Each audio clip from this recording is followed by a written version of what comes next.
salón que acoge hoy el acto de presentación de un libro.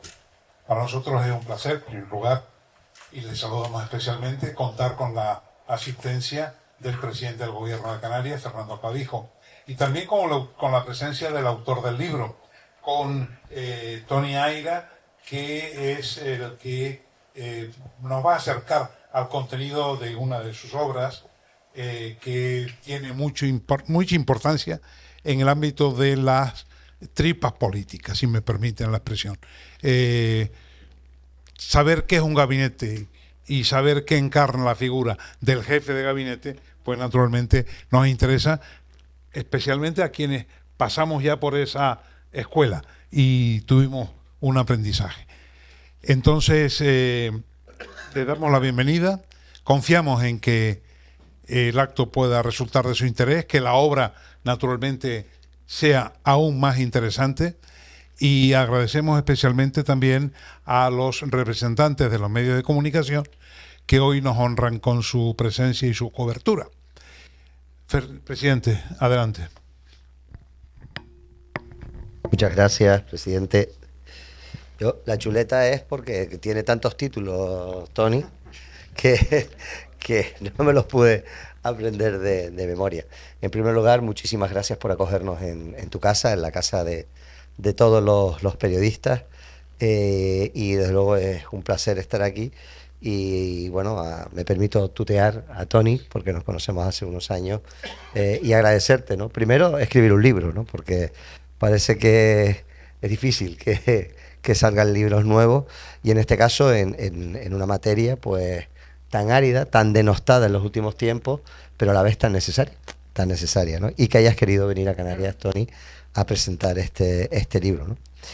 Tony Aira Foix es periodista, doctor en comunicación por la Universidad Ramon Llull, director del máster en comunicación política institucional de la Universidad Pompeu Fabra, UPF Barcelona School of Management, director del Departamento de Management, Derecho, Sociedad y Humanidades de la misma universidad, director de la Cátedra Akbar de Estudios Internacionales en Comunicación, Institucional para el Desarrollo y Crecimiento Sostenible de la misma universidad y miembro del Comité Académico de la Asociación de Comunicación Política. Actualmente no solo se dedica a la docencia, sino que tiene diferentes colaboraciones con medios de comunicación, donde los podemos ver habitualmente, desde Televisión Española, Antena 3, La Sexta, Onda Cero, TV3, etcétera, ¿no? Y ahí pues, bueno, pues trata de analizar y darle un poquito de sentido a lo que últimamente estamos viendo en nuestro país, que es difícil. Con lo cual, no sé qué cuesta más, si es las tertulias de todos los días o escribir el libro, ¿no? Pero bueno, en este caso es un libro más de los que él ha escrito. Su último libro, el de la política de las emociones, editado por ARPA 2020, pues la realidad es que viene a acercar al gran público de una manera muy sencilla, muy cercana, muy pedagógica. No se dedica a la docencia, pues un poco la figura de los entramados de las administraciones públicas, de la toma de decisiones, de cómo se tiene que comunicar, cómo conectar con el electorado, cómo conectar con los distintos segmentos de la población. Y se lo ha querido dedicar a la figura del jefe de gabinete, ¿no? Que ahora mismo, si le preguntan al gran público, me atrevería a decir un ejemplo de un jefe de gabinete, al final acaba siendo Mar, ¿no? El de Ayuso. Y les puedo garantizar que no es así, ¿no?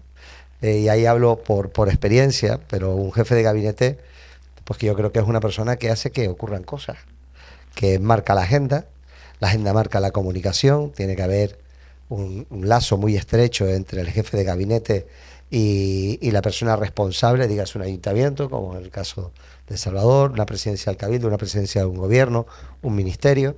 Tiene que estar muy entrelazada con la figura de la comunicación, pero también la relación personal con el cargo público, en este caso, al que dedican, pues tiene que ser una relación muy estrecha, y yo me atrevería a decir de amor y odio, ¿no? Porque al final es el que te dice cuándo tienes que parar, cuándo tienes que ir, a dónde tienes que ir, cómo lo tienes que decir, y cuando tienes alguna circunstancia complicada como una crisis, que puede ser desde una política hasta una emergencia, lo hemos visto con la Dana, pues realmente son figuras clave en ese entramado, ¿no? Generalmente suelen ser personas que no quieren estar en la primera línea, que no quieren tener protagonismo, que se sienten cómodos, digamos, trabajando y estando por detrás, moviendo un poco los hilos y haciendo que cuando lleguemos a los sitios las cosas estén preparadas, el documento lo tengas hecho. Así que yo creo que es un personaje o una figura de, no sé, tú me dirás si incluso de los romanos tenían jefes de gabinete o no. Sí, todo no era el mismo, pero le cuento, sí. Pero una figura yo creo que clave para entender los momentos actuales de la política y muchos de los aspectos. Así que yo los dejo con el autor, que es quien lo ha desarrollado, y una vez más te quiero agradecer que hayas querido acercarte a Canarias a presentar el libro. Buenas tardes.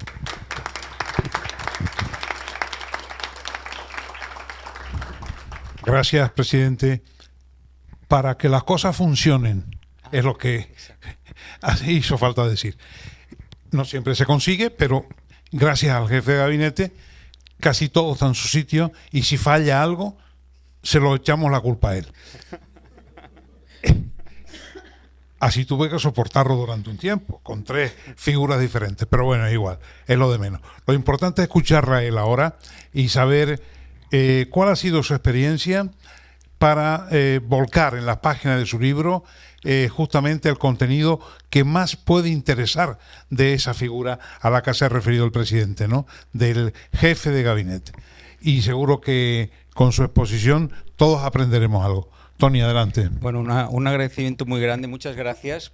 Primero a la Asociación de Periodistas de Tenerife y a su presidente, a Salvador García Llanos, por acogernos. Es un placerísimo y les agradezco mucho, primero, que me acojan aquí y que me hagan compañía pues para explicar al final las cosas que haces, porque como decía el presidente Clavijo, mucha gente quizás hace muchas cosas, pero al final eso se tiene que ver, se tiene que comprobar, se tiene que explicar, tiene que llegar a la gente, y es una gozada cuando ves que al otro lado de aquello que tú estás escribiendo durante mucho tiempo hay gente con caras, con sus ojos, con su mirada, que le pondrá el acento a lo que le sea más útil, y yo feliz si es así.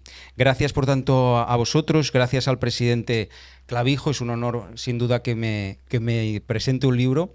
En Cataluña no me lo presento presidente, ya dicen que nadie es profeta en su tierra. No, es verdad, hay muy buen rollo con el presidente Illa, que además digamos que también es una de esas personas que creen en la comunicación, en hacer cosas, en los equipos, pero bueno, no se dio la circunstancia, y aquí en Canarias, con que sea casi como mi segunda casa, pues es un honor que el presidente me acompañe. Además, yo a Fernando Clavijo lo conocí cuando él era senador, cuando con ocasión de mis visitas a Madrid, por las tertulias, etcétera, tenía muchas posibilidades de conocer a muchos políticos, la mayor parte de ellos muy crispados. En general, yo creo que siguen así, en muchos casos. Y cuando conocí a Fernando fue otra cosa muy diferente. Y es aquello que en su día dijo alguien del talante, que además de los hechos, yo creo que acompañarlo con una serie de valores y con un talante determinado, esto se agradece, lo agradece la gente, y en momentos tan críticos como los que vivimos, en los que parece que la política básicamente se tira todos los platos por la cabeza, pues encontrar a alguien que le pone un punto de pausa a la cosa y de raciocinio, pues se agradece. Por extensión, al agradecimiento al presidente Clavijo, también el agradecimiento a esas personas que han hecho posible que esto pase. Y claro, aquí tenemos a Salvador, tenemos al presidente, pero mi especialidad es hablar de los que están detrás, de precisamente visibilizar, ¿no? Giovanni Sartori, que era uno de los grandes referentes en el estudio de la sociología en nuestra generación, él dijo que ya no éramos el Homo sapiens sapiens, que éramos el Homo videns, ¿no? Esa especie que ha llegado a la conclusión que ver es entender. Y al contrario, ¿no? De que si no lo ves, no existe. Bueno, mi función desde hace muchos años, yo soy periodista, siempre ha sido la de intentar enfocar también a quienes están ahí, que no salen habitualmente, pero que tienen una función que es muy importante, y que sin ella seguramente no se explicaría el conjunto, nos iría cojo el relato, ¿no? Que le va muchas veces cojo el relato al conjunto de la ciudadanía. Y por tanto yo a partir de ahí agradecía a Salvador y la Asociación de Periodistas, agradecía al presidente Clavijo, pero querría agradecer a dos personas que han hecho posible pues, que el presidente esté aquí, que nosotros estemos aquí, a Cristina Mafiote, pues porque es la persona que considera este lugar su casa, ¿no? Y que hoy ha hecho que sea un poco mía también, y que le agradezco muchísimo que lo haya hecho posible. Y a Octavio Caraballo, porque al final es el que ha hecho posible todo. Es decir, porque que esté el presidente, que estemos nosotros aquí, que se pueda explicar este libro aquí en Canarias. Y es esa figura que para mí sintetiza mucho la de Octavio. Sé que ahora lo debe estar pasando fatal y acordándose de todo mi árbol genealógico, pero sé que lo pasa fatal y por eso es un asesor auténtico, ¿no? Porque cuando el foco se dirige a ellos, no les gusta. Es decir, al final su ámbito de trabajo es otro, pero yo creo que se tiene que poner en valor el trabajo que hace muchísima gente. Y es verdad, él como buen jefe de gabinete, lo ha dicho el presidente Clavijo y no lo habíamos hablado, es una artista, una de esas personas que hacen posible a que las cosas pasen, hacen posible ayudar a que las cosas pasen.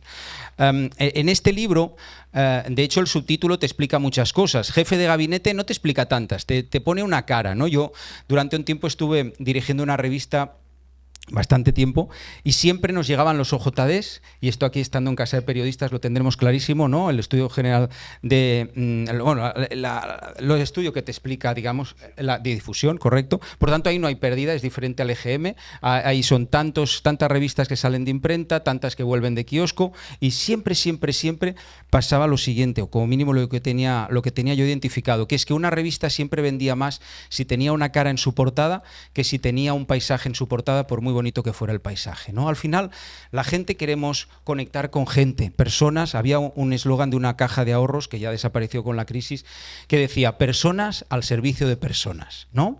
Y era un eslogan fantástico, porque al final es el concepto, tú quieres que te ayude gente, tú quieres ayudar a gente, a personas, cara, nombre, apellido.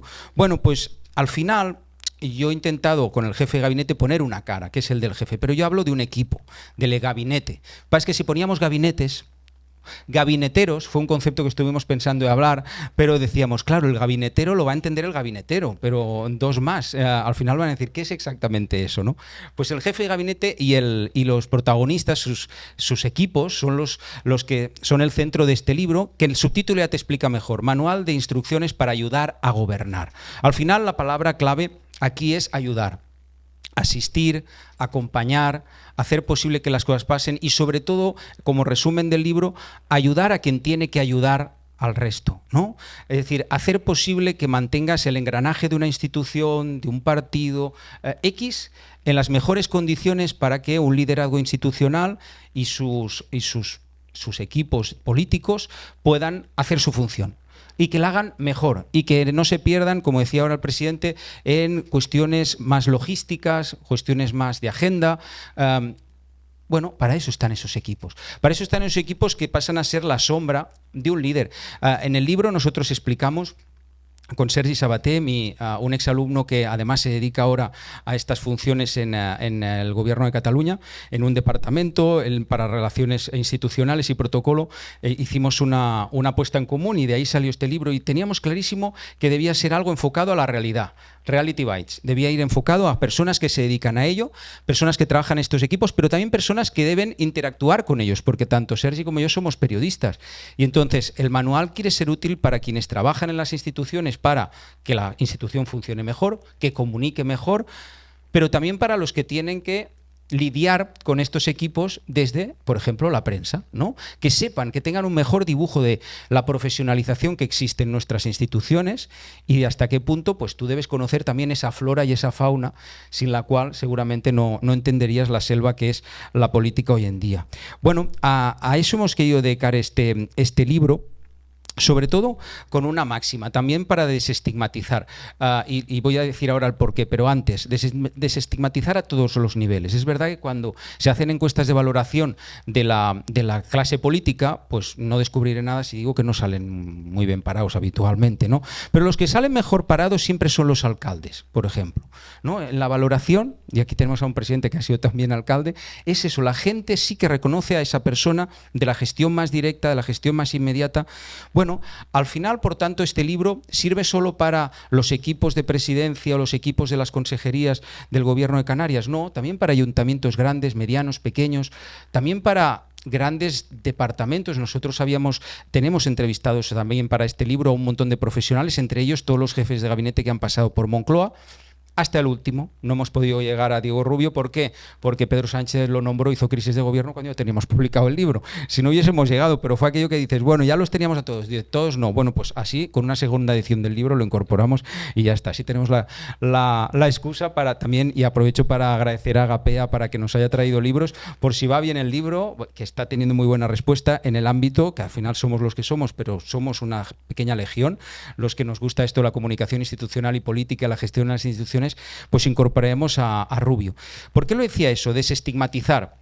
Había una serie mítica en los años 80, siguió por los 90, pero años 80, que no sé si recordarán, que se llamaba Sí Ministro, ya es ministra, Sí Ministro, y había un personaje mítico que se llamaba Sir Humphrey Appleby. Él era un funcionario permanente, era un secretario permanente de un departamento que convivía con los asesores puntuales del ministro.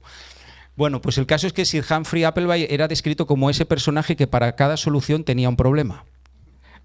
Para mí, esa caricatura que puede existir en el mundo funcionarial, en el mundo de estos equipos, para mí es algo que debería ser del pasado y que además no responde a lo que son los equipos de comunicación, estrategia, gabinetes. Porque seguramente si alguna palabra describe a estos profesionales son soluciones y no problemas. Solucionadores es a lo que se dedican la mayor parte de estos profesionales y, como digo, con una idea hemos intentado aportar con este libro de caja de herramientas. ¿Por qué digo la caja de herramientas? Yo no sé dónde viviréis vosotros, si me metiese el tuteo, pero grande, casa grande, mediana, pequeña, mi casita es muy pequeña, mi piso es muy pequeño. Y yo tengo una afición por el bricolaje muy relativa, tirando a cero, ¿no? Por tanto, ¿caja de herramientas tienes? Tengo. ¿Está utilizada? Yo creo que el martillo una vez lo utilicé, un tornavís, alguna cosa así, algo hay.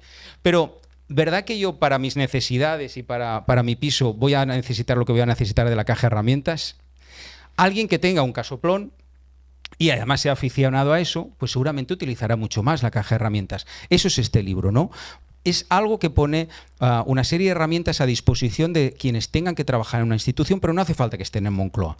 Pueden estar en el ayuntamiento más pequeñito y seguramente que se puedan hacer un traje a medida en función de todo lo que tienes ahí a disponer.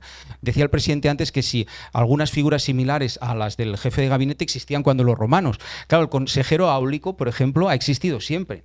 Lo que pasa es que no había teles, no había radios y sus funciones eran otras, pero ayudaban al discurso, ayudaban a que funcionara, aconsejaban, ¿no? Susurraban al oído del líder. Bueno, y por tanto sí, siempre han existido, pero al final lo que se tiene que hacer siempre en la figura de un jefe de gabinete es adaptarse como un guante a la figura del asesorado, a la figura del líder en este caso. Por eso en el libro decimos, no hay dos iguales. Por eso, a la mayor parte de jefes de gabinete que hemos entrevistado, de ayuntamientos, consejos comarcales, diputaciones, departamentos de ministerios, etcétera, todos nos decían lo mismo. Qué bien que nos hubiese ido este libro en el día que nos nombraron y que no sabíamos para qué nos habían nombrado. Que ese era un gran momento, porque esa idea del escritor del pánico ante la hoja en blanco, muchos de los jefes de gabinete entrevistados sin conocerse entre ellos, te la decían. Ese primer día que llegas a un despacho casi vacío y tú abres unos cajones a ver si el otro se ha dejado algo y te da alguna pista de por dónde va a ir. Entonces decís, bueno, pues entonces ¿cómo aprendes? Pues pedaleando, ¿no? Pedaleando como con tantas otras cosas en la vida. Y es cierto, hay una parte en todo el ámbito de la comunicación, también de la gestión pública, de la asesoría, del periodismo. Lo decíamos antes con el presidente que, claro, al final es un oficio, tiene una parte de oficio muy importante, pero qué bien que va a tener claves de referencia, ¿no? Qué bien que va a tener algunas pautas que te puedan ayudar. Bueno, este es en cierta manera el resumen de lo que nosotros hemos intentado con este libro, dar una caja de herramientas que ayude a quienes quieren ayudar, a los que tienen que ayudar a los ciudadanos. Es como una cadena, no de favores, pero sí como una cadena de ayudas, ¿no? Al final, y voy a ir acabando con eso, yo quiero desestigmatizar porque es verdad que hay figuras que en los últimos años han protagonizado el relato público de lo que es un jefe de gabinete o los asesores, en una parte peliculera, es decir, en una parte lo que vemos en las películas, ¿no? O en las series. Yo recuerdo que cuando empezaba a estudiar todo esto a principios de los 2000, ya hace como 25 años ya de todo eso, ya empieza a hacer una temporada. El caso es que estaba The West Wing, el ala oeste de la Casa Blanca mítica, ¿no? Y aquello era Disney, ¿no? Luego vino House of Cards y eso era Mordor, y era como irte al otro extremo, no una película de miedo. Yo creo que hay un término medio entre una y otra, pero es verdad, fijaros que en España se intentó hacer una cosa parecida también a principios de los 2000, en Telecinco, de la mano del Tarrat. No sé si os acordáis un programa que triunfaba mucho que se llamaba El Club de la Comedia. Y había uno de los, ¿cómo se les llama? De los monologuistas, se llama Javier Veiga, que lo eligieron para protagonizar una serie que impulsaba el Terrat, y se llamaba Moncloa, dígame. Ya con el título prometía, ¿no? Moncloa, dígame, tú veías el ala oeste de la Casa Blanca, Yes Minister, Moncloa, dígame. Bueno, duró meses, poco, muy poco, tenía muy poca audiencia, principio de los 2000. ¿Por qué pasó aquello? Bueno, podía haber mil y una explicaciones. Seguramente la factura era un poco, todo era un poco vodevil, era un poco hasta el Royal Manzanares, ¿eh? O sea, que veías como un poco ahí el cartón piedra y veías que no había un gran presupuesto, una gran apuesta. Pero los actores habían triunfado. Por ejemplo, había uno de los asesores del equipo que había salido en una serie mítica, en una película mítica del momento, que era Airbag. ¿Os acordáis, Airbag? Aquel que decía profesional, muy profesional. Bueno, pues había personajes que podían triunfar. Pero no pasó. Y yo tenía una explicación clarísima. Tú no puedes hacer humor de algo y conectar con la gente con algo que nadie conoce. Y hace 25 años en España, el mundo de los asesores de comunicación, de estrategia, en las instituciones no existía. Sí, a los cuatro que nos gustaba ese ministro podíamos intuir que si Humphrey Appleby tenía algún por ahí y también unos asesores, empezaba la ala oeste de la Casa Blanca, pero claro, aunque todo lo que viene de Estados Unidos siempre es Hollywood, pues decía, bueno, eso no existe. La gente no conectaba con esa idea de la Moncloa, dígame, que te enseñaba precisamente ese ala oeste de Moncloa, ¿no? Bueno, yo creo que hoy en día si se hiciera algo parecido sí que podría triunfar, porque ya empezamos a ser más conscientes de que existen equipos, la profesionalización de la política en todo sus ámbitos se asume como más necesaria y cómo no de la comunicación. Muchas veces ha habido quien me ha dicho, bueno, es que le das mucha importancia a la comunicación. Yo le digo, bueno, soy periodista, eso número uno, pero número dos, ¿cómo no le vamos a dar importancia a la comunicación en política si la comunicación tiene una importancia crucial en nuestras vidas a todos los niveles, ¿no? Yo, con simplemente este elemento aquí en la mano, que lo llevamos la mayoría todo el día encima, podemos tener en una aplicación información sobre lo que está pasando en una estrella en el firmamento, ¿no? Yo recuerdo a mi abuela gallega que además ella murió que no sabía leer y nunca, si no se hubiese movido de su pueblecito de Lugo, allí pequeñito, para irse a ganarse la vida a Barcelona en su día, pues igual no hubiese salido de allí y no hubiese tenido información más que, pues eso, lo que escuchaba por la radio y lo que le llegaba cuando había mercado cada tanto, ¿no? Y podía conocer a gente de la comarca y poco más. Por lo tanto, el salto es brutal de lo que es la comunicación y la información en pocas generaciones. ¿Y cómo no lo va a ser también en la comunicación? ¿Cómo no va a trabajarse mejor la comunicación, la estrategia? Si al final es una cuestión de adaptarte al medio, ¿no? Y para eso ayudan los asesores. Pero cuando decía yo la cuestión esta peliculera, lo ligo a que el prólogo del libro nos lo ha hecho Iván Redondo, quien fuera jefe de gabinete en Moncloa, y a Iván Redondo le gustan mucho las series, muchísimo. Es muy bueno, sin duda creo que es uno de los asesores más buenos que hay en muchos sentidos, pero como todo el mundo tiene sus cosas, y él le pone salsa, le gusta poner esa cosa peliculera, ¿no? Yo recuerdo cuando lo fui a entrevistar a Moncloa, que él tenía un Son Goku gigante. ¿Os acordáis? El de Bola de Dragón. Son Goku era divertidísimo, pero tenía alguna parte de imaginario de película, de West Wing, del ala oeste de la Casa Blanca. De hecho, en el prólogo tiene una definición que utiliza uno de los personajes de aquella serie, de West Wing, que dice, resumen de jefe de gabinete, alguien que debe estar dispuesto a tirarse por un barranco por su líder. Ya sabes, Octavio. El caso es, yo digo que yo iba por ahí. Yo creo que debe haber un término medio. Yo creo que con no empujar al barranco al líder o impedir que el líder se arroje al barranco, yo creo que ya hay. Es decir, no hay necesidad que nadie perezca en el intento. Pero es verdad que en los últimos años, cuando vemos a algunos jefes de gabinete mediáticos, pues sí que parece que tiren a veces un poco a su líder por el barranco, ¿no? Y no es tu función, no es la función del jefe de gabinete. El jefe de gabinete, primero que debe ser la mayor parte del tiempo invisible. Y lo decíais muy bien también en la introducción. Al final, eso es así. Si sabemos todos asumir nuestro rol, el asesor asesora. Quien decide es el político siempre. A quien ha elegido la gente, dile unas bases de un partido, dile un electorado. Por tanto, quien está legitimado para hacer o no hacer y quien debería capitalizar la acción en positivo es el representante político, no el asesor. Por tanto, yo creo que es importante que precisamente no haya esa figura, esa imagen de quien mueve los hilos, ¿no? Porque eso siempre discute la figura de un liderazgo. Hoy en día no hay problema en que los líderes asuman que sí, que existen personas que les ayudan. Y eso no resta un ápice de liderazgo en absoluto. Yo recuerdo cuando empecé a estudiar este mundo, hace 20 años, que yo les preguntaba a los líderes, ¿tenéis equipos que os ayudan? ¿Quién te escribe los discursos? Yo. Todos decían que se lo escribían ellos. Bueno, sí, en unos casos sí. Pero Obama, por ejemplo, que era un liderazgo político fantástico, todos sabíamos que tenía gente que le ayudaba con sus discursos, ¿no? Y eso no le restaba un ápice de liderazgo. Bueno, pues eso es un poco lo que yo quiero poner en valor. Es decir, estas personas que están ahí, pero que ayudan a que alguien pueda brillar más, que pueda ser más útil al servicio de la gente y que sí, en muchos casos, son en cierta manera un fusible que salta cuando las cosas no van muy bien. Cuando decía lo del barranco, y como lo ha citado el presidente, yo también lo cito y no sale de aquí, pero el concepto es Miguel Ángel Rodríguez. Claro, Miguel Ángel Rodríguez tiene una voluntad de kamikaze espectacular.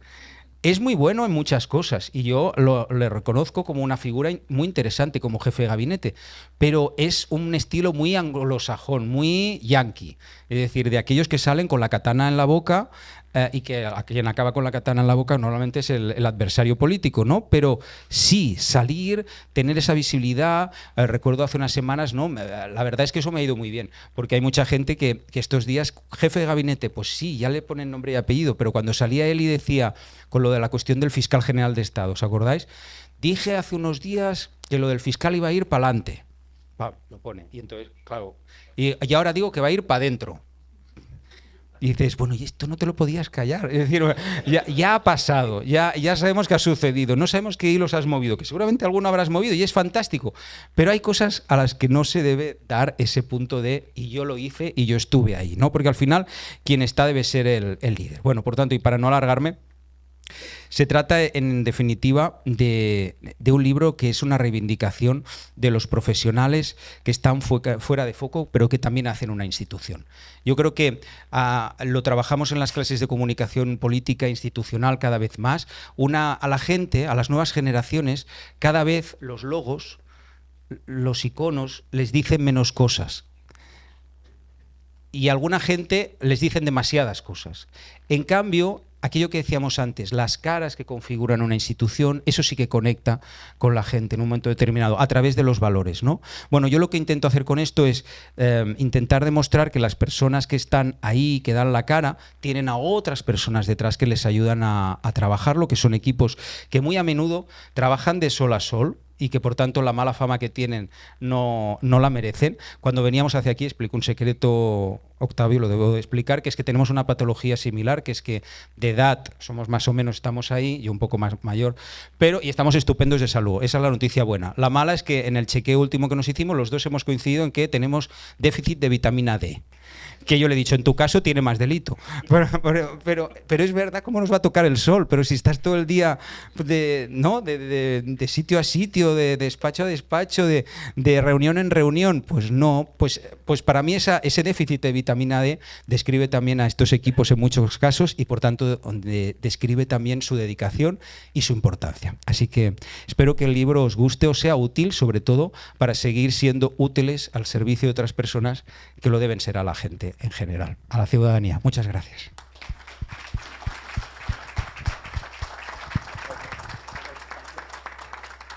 No se vayan, que era la petición que se hacía en los actos de antes, porque hay tiempo para un coloquio, para alguien que quiera formular alguna pregunta y se la dirija al autor, y si el presidente lo permite, también.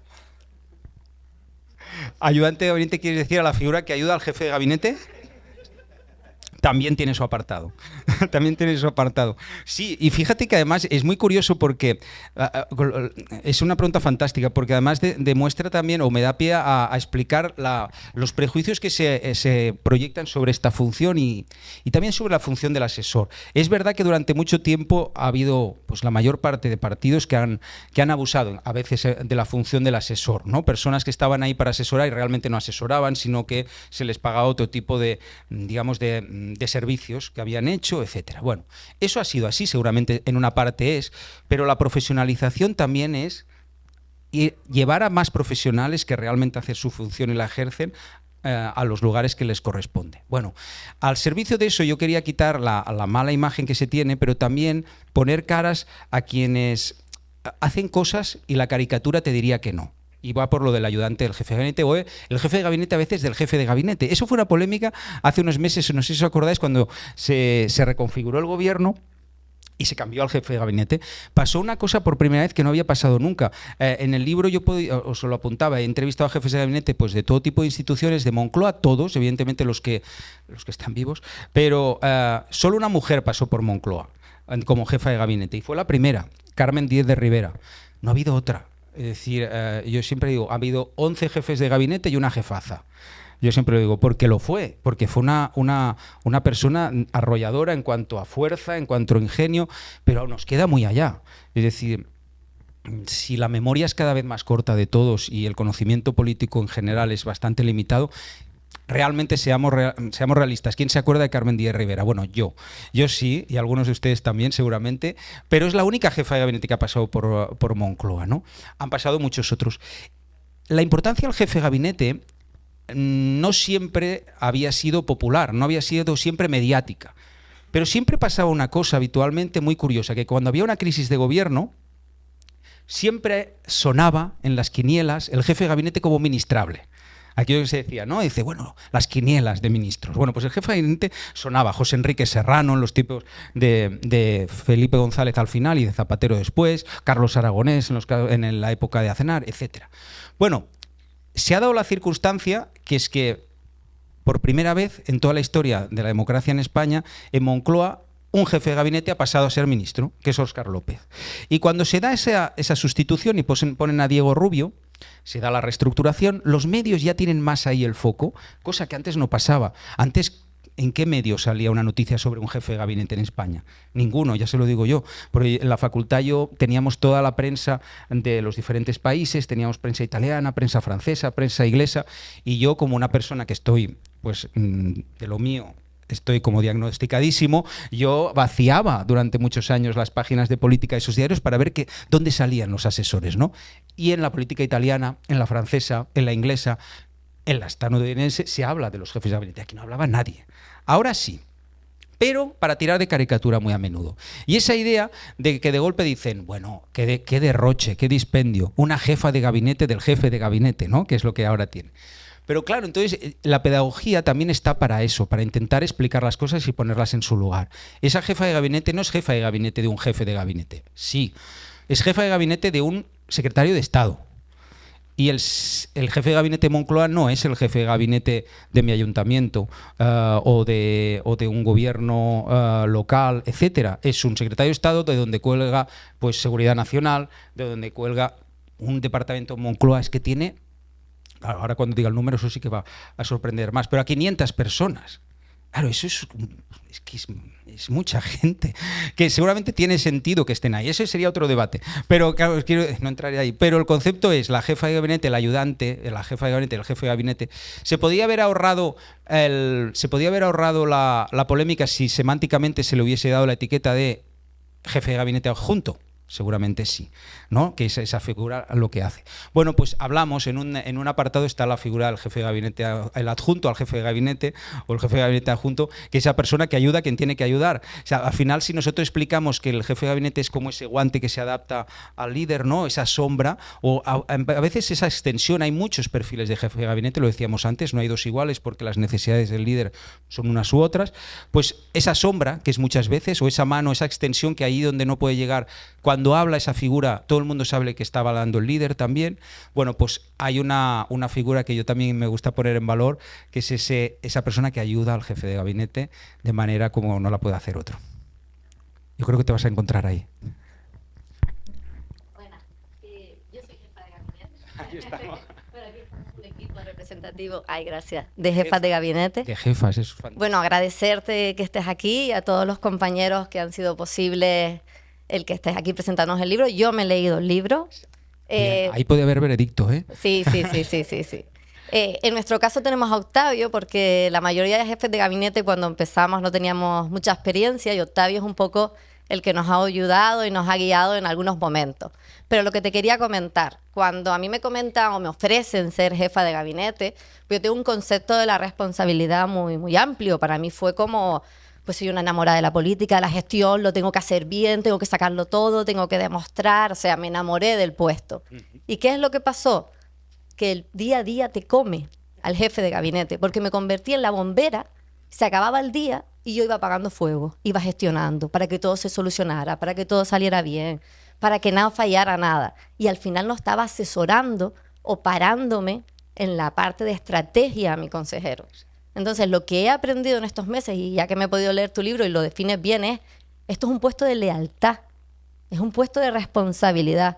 Y ahora hay que saber derivar mejor esas pequeñas cosas que te comen el día a día para sacar realmente lo importante.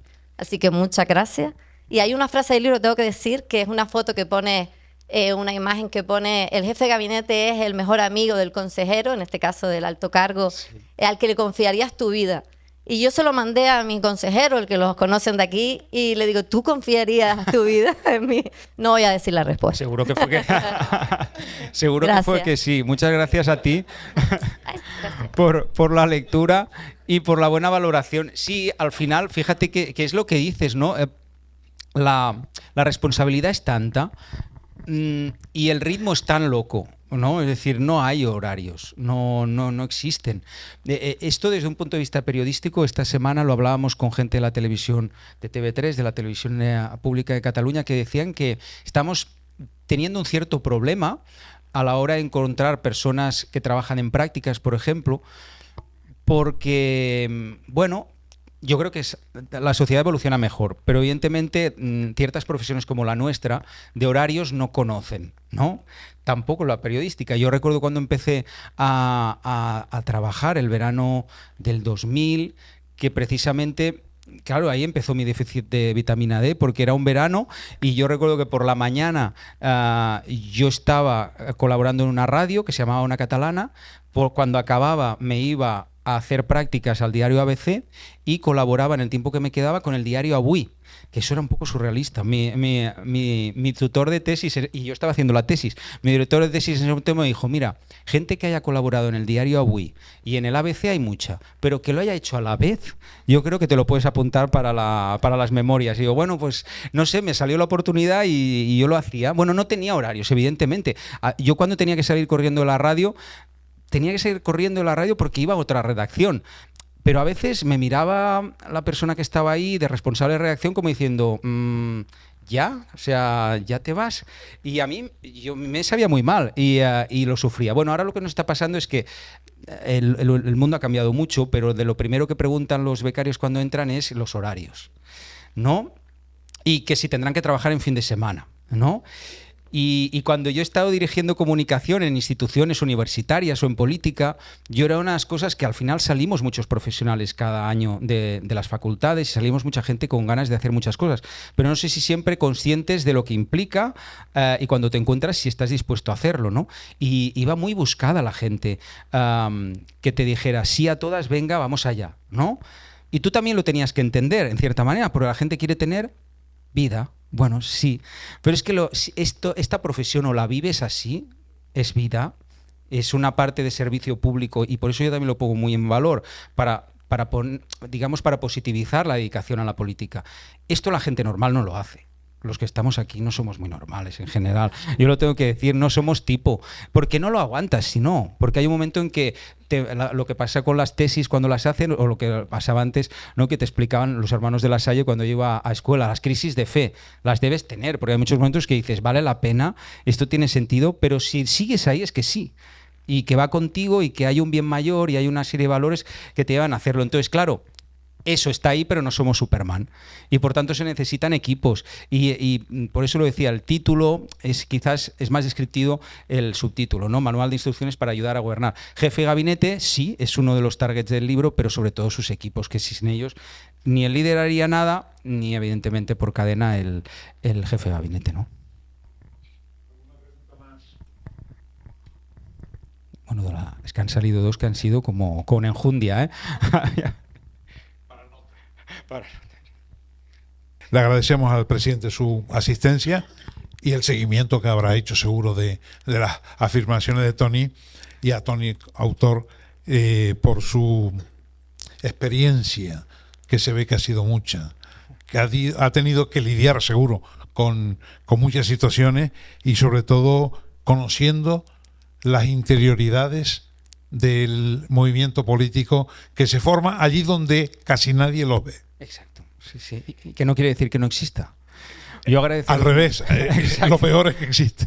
Dejadme agradeceros antes de irnos a vosotros, de nuevo al presidente Clavijo y a vosotros como la Asociación de Prensa aquí, porque realmente es algo que a mí me ilusiona muchísimo ver que hay siempre materia prima para hacer cosas, y que a pesar del momento en que estamos viviendo y de las dificultades y de los mil y un estigmas que pesan sobre la política y sobre el periodismo también muy a menudo, pensad que normalmente los índices de valoración, cuando la gente puntúa políticos y periodistas, los dos salimos bastante abajo y bastante juntos, que es una pena, porque realmente si pones en valor la mucha faena que se hace y lo muy necesarios que son las funciones de los unos y de los otros, pues nada, yo feliz de compartirlo con vosotros, compartir trinchera con los unos y con los otros. Muchas gracias. Nos gustaría, Tony, que el miércoles que viene estuvieras aquí otra vez, porque el miércoles en este mismo sitio vamos a presentar el anuario, con un cierto retraso, es verdad, como todos los periodistas. Bueno, eso va así.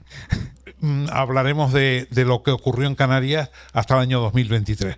Pero bueno, ahí está. Ya está editado, ya disponemos de ejemplares, y el que quiera venir está pues gratamente invitado. ¿Vale? Muchas gracias. Los espero ahí para quien quiera, yo firmaré el libro. Muchas gracias.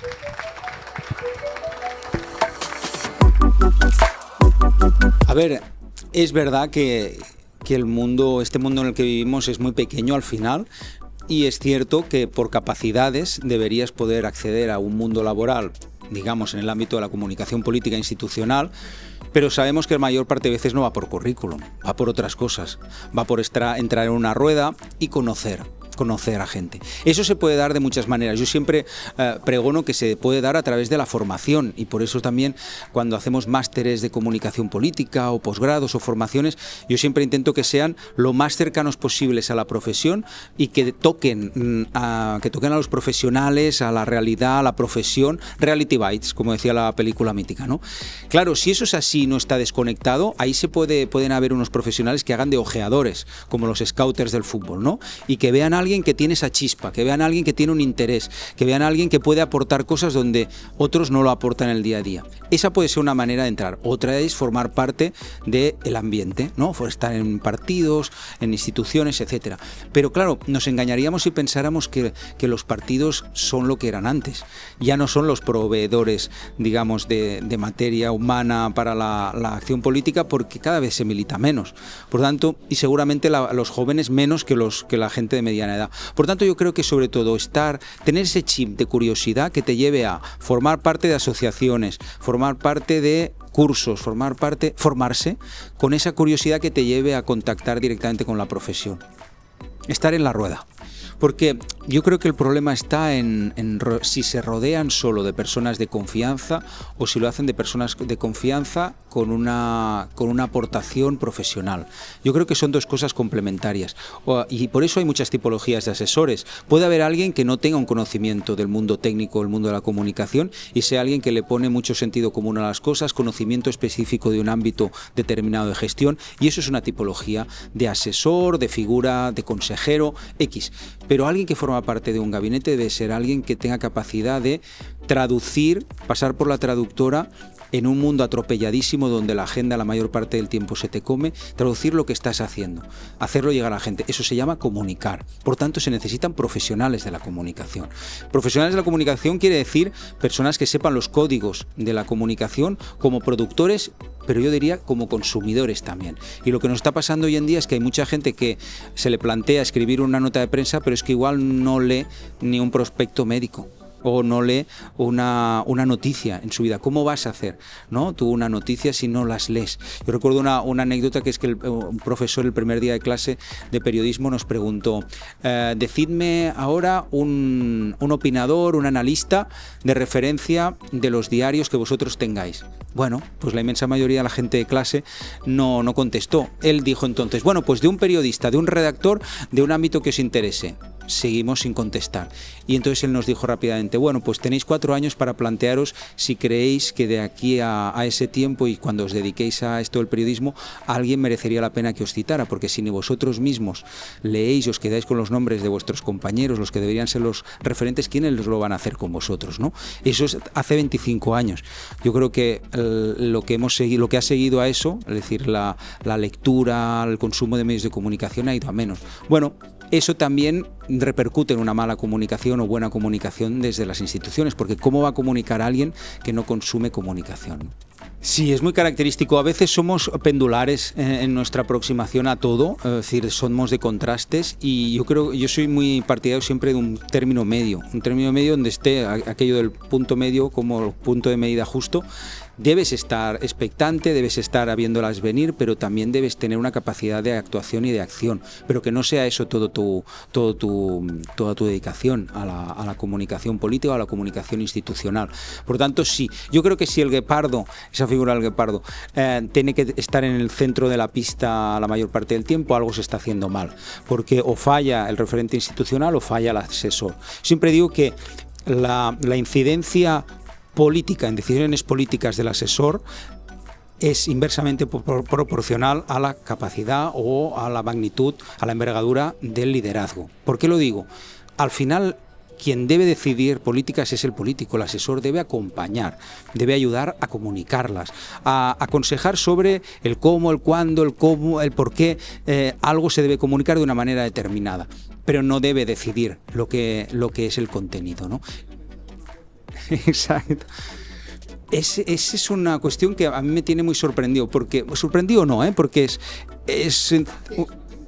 una técnica y es una cierta política donde se va, y en el mundo anglosajón se ha practicado, ¿no? Te pones tú a tus espaldas.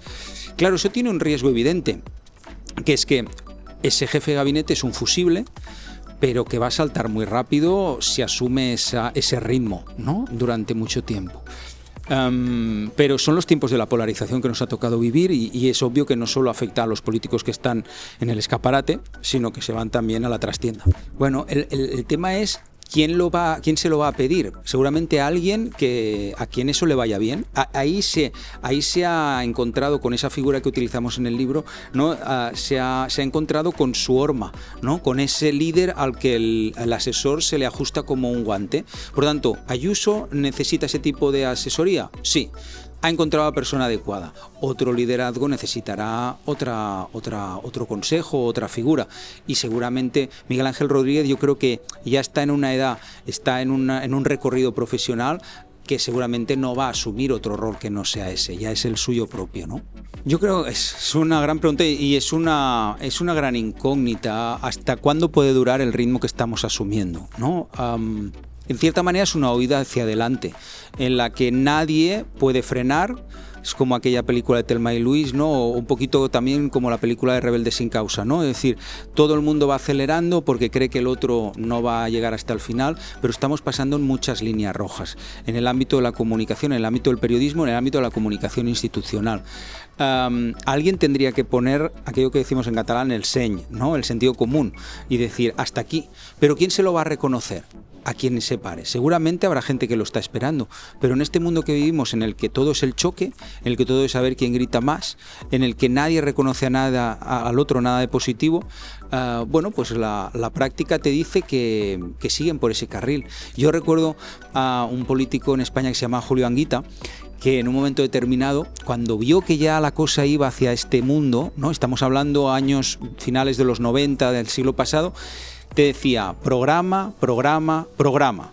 Y te decía menos fuegos artificiales, menos choque, menos fanfarria, menos comedia del arte y más programa, programa, programa. Bueno, de cierta manera acabamos por donde empezábamos. El programa está muy bien cuando la gente lee los programas, cuando la gente lee en general.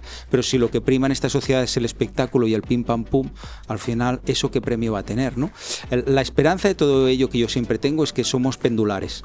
Hemos llegado a este punto. Yo creo que hay signos de cansancio y que no debería pasar lo antes posible, porque hoy en día todo dura muy poco, y seguramente que haya una recuperación, como ha pasado con el mundo del libro, con la pandemia. Parecía que se acababa el mundo de los libros y ha tenido un rebrotar espectacular. Pues a ver si es así también con el mundo de la comunicación y de la ética. Bueno, hay un concepto que se llama la celebrificación de la política, donde se premia básicamente a líderes que son sobre todo celebrities y se comportan como tal. Hay una frase popular que dice: en el pecado llevas la penitencia. Bueno, pues Milei es uno de esos pecados que nos llevan a todos a la penitencia. Lo que pasa es que también lo positivo es que se ve gracias a la comunicación cada vez más, y eso se contrasta con lo que va a querer la gente o no. ¿Quieren este tipo de liderazgos? De momento los han votado. ¿Hasta cuándo? Veremos.